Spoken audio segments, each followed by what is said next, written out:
Assalamualaikum warahmatullahi wabarakatuh. Kami dari kelompok 10 pada mata kuliah Manajemen Keuangan izin mempresentasikan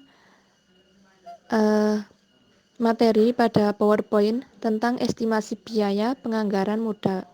Sebelumnya, perkenalkan anggota kelompok kami. Yang pertama, Rukidul Hajah Al-Habsyi dengan NPM 006, kedua Riris Nur Alifa, kedua Riris Nur Alia NPM 012, dan yang ketiga yaitu saya sendiri Ayu Ananti NPM 014.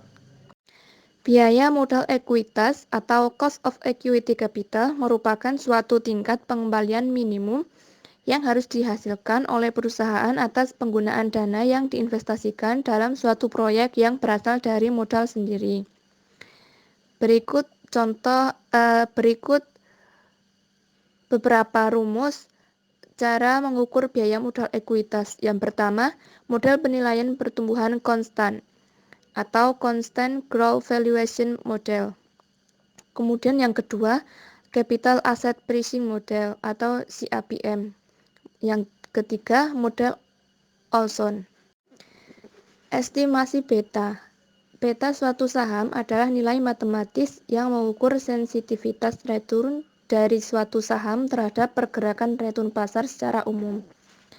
Nilai beta yang tinggi mengidentifikasikan nilai resiko yang tinggi.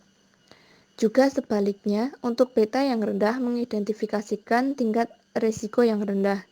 Beta dari keamanan adalah covariance standar pengembalian keamanan dengan pengembalian portofolio pasar. Beta dapat dihitung dalam beberapa langkah. Yang pertama, menghitung rata-rata return on setiap aset. Yang kedua, untuk setiap aset, menghitung deviasi masing-masing kembali dari pengembalian rata-rata aset yang ditentukan. Yang ketiga, kalikan deviasi pengembalian general tools dengan deviasi dari return pasar. Dan yang terakhir, menghitung deviasi kuadrat pengembalian pasar. Beta dari suatu perusahaan kemungkinan akan berubah jika perusahaan berubah industri. Selama suatu perusahaan tetap dalam industri yang sama, betanya akan tidak pernah berubah. Perubahan lini produk, perubahan teknologi, atau perubahan di pasar dapat mempengaruhi beta perusahaan. Misalnya, deregulasi industri penerbangan telah meningkatkan beta dari perusahaan maskapai penerbangan. Selain itu, karena kami akan menunjukkan pada bagian selanjutnya, peningkatan leverage perusahaan, yaitu jumlah utang dalam struktur modal, akan meningkatkan beta perusahaan. Faktor penentu beta dibagi menjadi 3. Yang pertama yaitu siklus pendapatan. Pendapatan dari beberapa perusahaan yang cukup. Artinya perusahaan ini melakukannya dengan baik dari siklus bisnis dan melakukan hal buruk di fase kontraksi. Bukti empiris menunjukkan perusahaan teknologi tinggi, pengecer, dan perusahaan otomotif berfluktuasi dengan siklus bisnis. Perusahaan dalam industri seperti utilitas, kereta api, makanan, dan penerbangan kurang tergantung pada siklus. Karena beta adalah covariability standar pengembalian saham dengan return pasar. Yang kedua yaitu operating leverage, yaitu biaya tetap tidak berubah karena perubahan kuantitas. Sebaliknya, biaya variabel meningkatkan kuantitas output meningkat. Perbedaan antara variabel dan biaya tetap memungkinkan kita untuk mendefinisikan operasi leverage. Yang ketiga yaitu financial leverage dan beta finansial. Keuangan leverage adalah sejauh mana suatu perusahaan bergantung pada utang, dan perusahaan leverage adalah perusahaan dengan beberapa utang dalam modal struktur.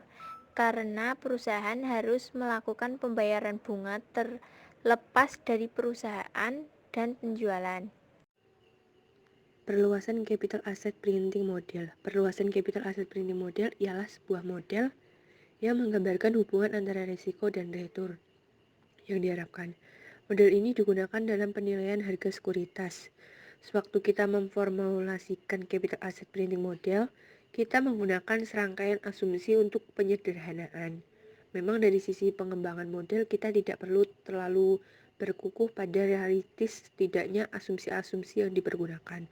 Tetapi pada akurasi model tersebut memprediksikan keadaan yang sebenarnya. Flotation cost adalah fee yang dibayarkan kepada bank investasi dan biaya yang terjadi pada saat sekuritas dijual dengan diskon dari harga pasar saat ini. Flotation cost ini nantinya akan dimasukkan di saat kita akan melakukan perhitungan atas NPV suatu proyek. Dengan adanya flotation cost, maka perusahaan harus menaikkan dana dari jumlah yang diperlukan. Rumus untuk mencari flotation cost ini adalah sebagai berikut.